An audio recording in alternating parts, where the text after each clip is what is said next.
Hey, I just wanted to get on for a little bit in the stream, play some chess. Today, I really want to focus on identifying captures, checks, and attacks. Because I always hear that is like one of the most important things is to identify those. And so we need to do a better job of identifying those. And I think we will have better success because I've been struggling a bit, as you might be able to see by my current ELO. So let's see if we can't do a little bit better today by really focusing on identifying those captures, uh, checks, and attacks. Okay, we're going to go ahead and put 2 pawns in the center. All right, this pawn is under attack. We will defend it. Okay, now this pawn's under attack. It is defended.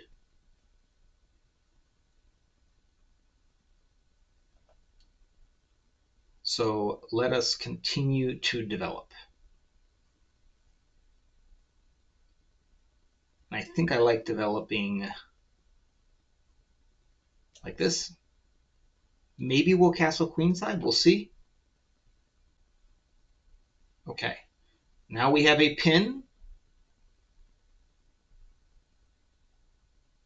So this is no longer defended on e4. So we'll need to make sure that we defend this pawn. So I do believe we are undefending this bishop, but I think that's okay for a moment. So we are going to defend this pawn.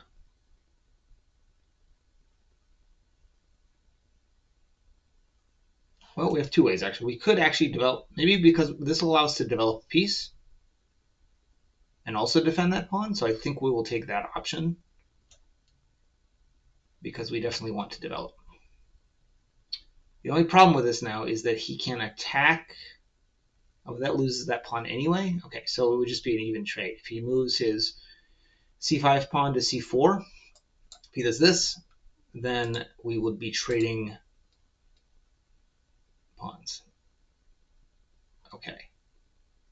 He's putting my d4 pawn under attack.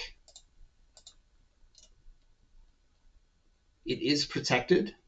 Now we do have an option to advance a pawn here, which I tend to like, just to kind of get into onto his side of the board. So we're going to go ahead and let's do that. And okay, he jumps in. So now we have an option to trade. And here's the issue. So if we take this, the knight, then the pawn comes in, attacks our knight, which is pinned. So I don't think that we want to make this trade right now. I think what we want to do, so let's look, can the knight go anywhere? He can check here, but that gets taken. He can check here, but that also gets taken. So that I don't think that there is any great places for his knight, so I don't think we have to worry about the knight getting in. So let's just remove the pin.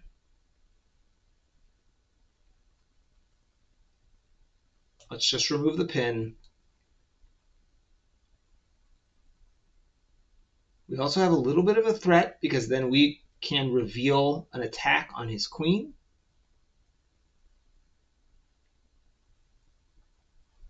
We have an unprotected b2 pawn that we need to keep an eye on, right?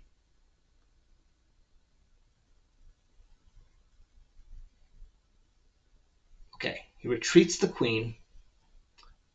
I think the next logical move is to continue to develop. We'll kind of attack this centralized knight of his on d4, And if he wants to trade, I think we are safe to do so. And that will also develop our queen, and our development will be essentially complete. Except for our rooks, obviously. Okay, now he jumps in with the pawn. The pawn is defended. So I think that our only real move is to go ahead and move back. But I don't see any major. Now we've unprotected the pawn there, but we have it protected two other ways on e4. So, okay, now he tries to jump in that way. He doesn't have any double attacks on anything. I'm not really sure what this accomplishes. It is protected by this bishop way back here, so we can't just take, obviously. We could just kick it with a pawn move, or we could just probably just castle and just move on. I don't really see any scary place for this knight to go unless I'm missing it, so I'm just going to go ahead and castle. And the queen is a bit stuck protecting this pawn.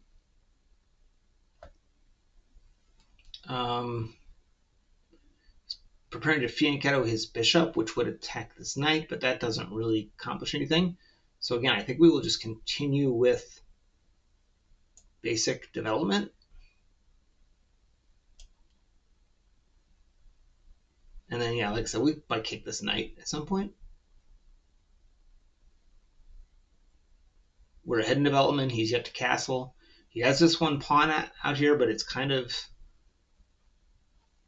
stuck because the queen has to defend it.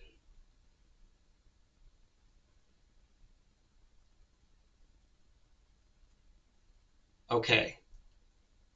This is an undefended bishop.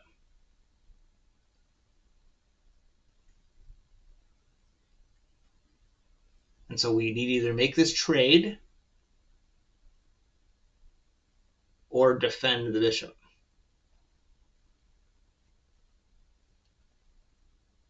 So we can develop this other rook and defend that way,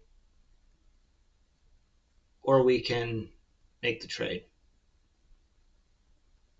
I think I'm going to go ahead and just fully complete development.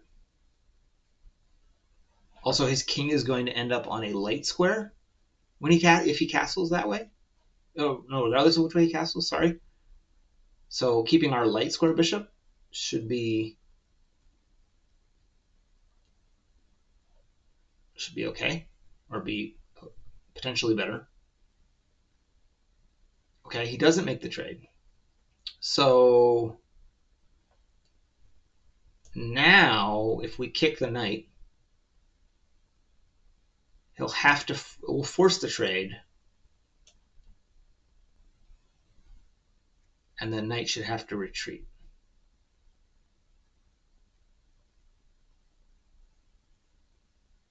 There's no tricks with trying to get this f2 pawn or anything silly. Okay, he does go for this. And we will go ahead and take. Now the knight moves back and attacks the queen. So we need to address that attack. Do that. Okay, he can't attack it again. I think we'll just move back to the center.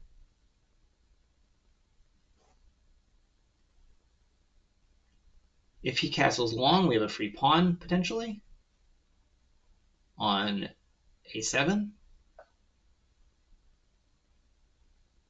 Unlikely he would do that. I would expect him to castle short here. Okay, advances a pawn, attacking on this pawn.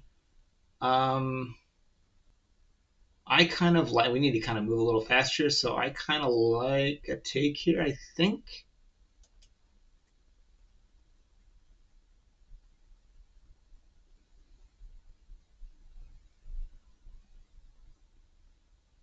That will give room for my light squared bishop. And actually, I think delivering this check, I don't know if it helps a ton yet, but I think it definitely has potential to be useful. He can come back and block with the knight, or he has to move the king. He does come back and block with the knight. And so now I think we, oh wait, okay, so he only has this, only has this e2 protected, e7 protected by the pawn.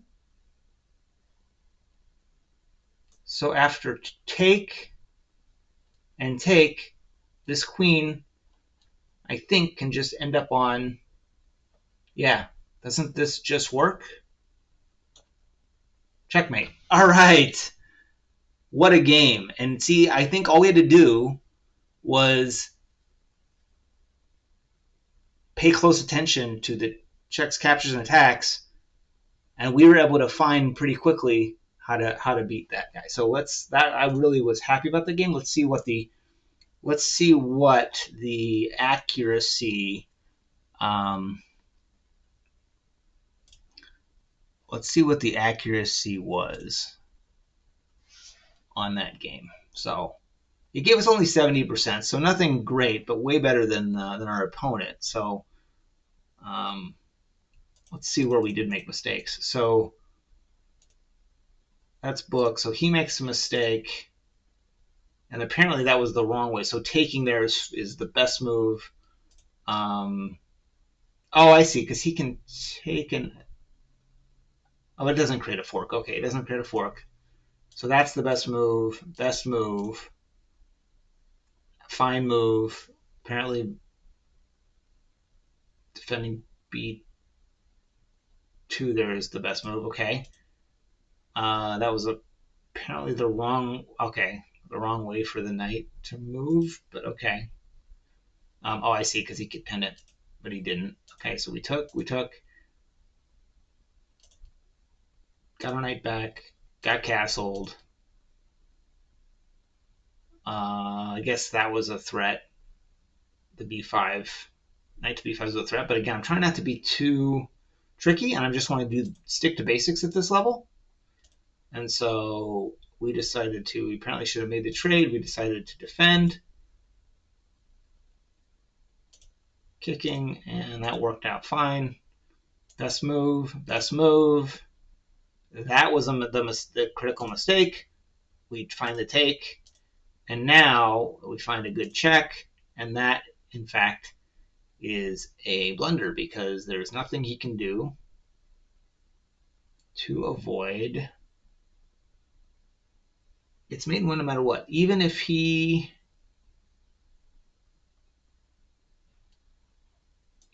does this, it's mate and one, huh? Oh, it was already mate and one. I didn't even need to take that. Why did I? Wait a minute. I'm confused. Wait. Are you saying, is this a queen sack? Wait, queen sack? Oh, he can't. What am I saying? Of course, because of the pins. You got to watch for those pins because he can't take it because it's pinned. Okay. That's pretty cool. We should have found that, but we found it anyway. So when we do this,